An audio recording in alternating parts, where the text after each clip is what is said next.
My game is almost out and you probably won't play it. Let me explain.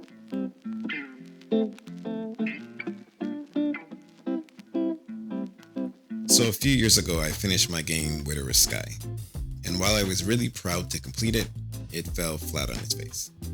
Now this was kind of painful, and I did try to fix it, but nobody really cared about a small indie game getting fixed.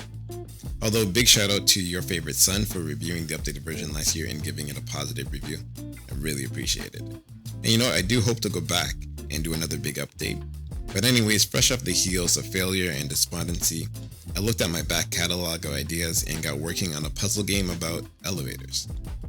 So the trick to making a good puzzle game is to do the following procedure. Step 1, type this into YouTube. Click here, subscribe because you're a real one, and then watch everything. Pretty soon I had this. Pretty solid idea with cool aesthetic. The idea is you manipulate the elevators and the square stoppers to get the player to the goal. This was actually a reimagining of a really old game that I had done, but now with the pain of failure as my fuel, I felt I had enough knowledge to properly bring the idea to the big screen. So I got to work, and after a few years of work, I got here. But two questions arise. How did I get here, and why won't you play it? Well, I got here through iteration after iteration and playtest after playtest. I even fell into the classic indie dev trope and started to work on other ideas, which are still in play for future release, but finally decided to stop being so wishy-washy and push through the pain. See, the best part of indie dev really is the idea phase. The possibilities are endless, and in your head, your game is the greatest thing humankind has ever seen.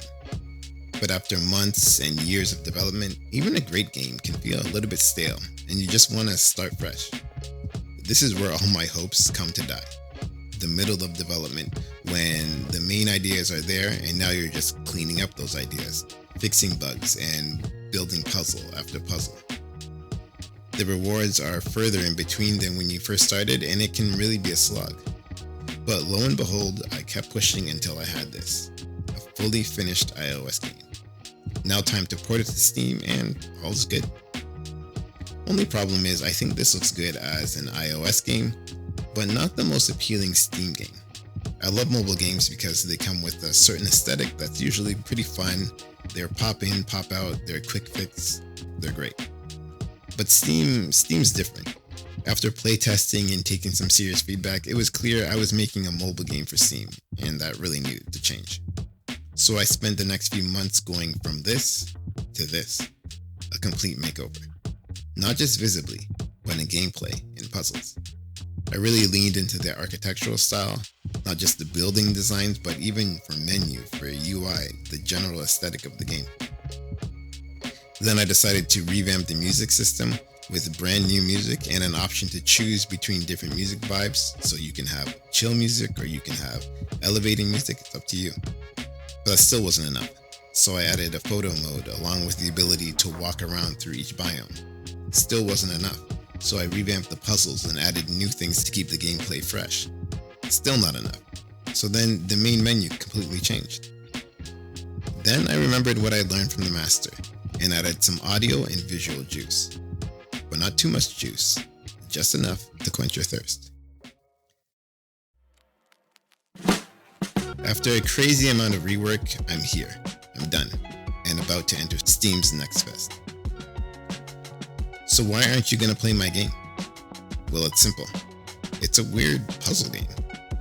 I realized that in making the game I want, I'm not necessarily making the game that most people want to play. It's a weird game about elevators and architecture with the vibes of the latest issues of Architectural Digest. How do you even market that? No idea. Seriously, no idea. Truth is, if you like puzzle games, you may enjoy navigating Liz through goals using transports and lasers and locks. There's still that satisfaction that you get from hearing that melodious twinkle of a successful attempt. I'm super happy with the game, and since this is my evening job that I do at my kitchen table, I'm not too worried about it being the most popular game on Steam on release day. But that being said, you may really like it, and with a demo available through Steam's Next Fest, give it a try, see what you think. If you like, a wish list would be lovely. So if you have any ideas to market a weird game like this, let me know what you think in the comments. I'd love to hear from you. I need some ideas, and I'm hoping that you have some. Anyways, thanks for watching. Hoping to discuss a lot more about development in the next few episodes, so please subscribe if you're interested. Peace out.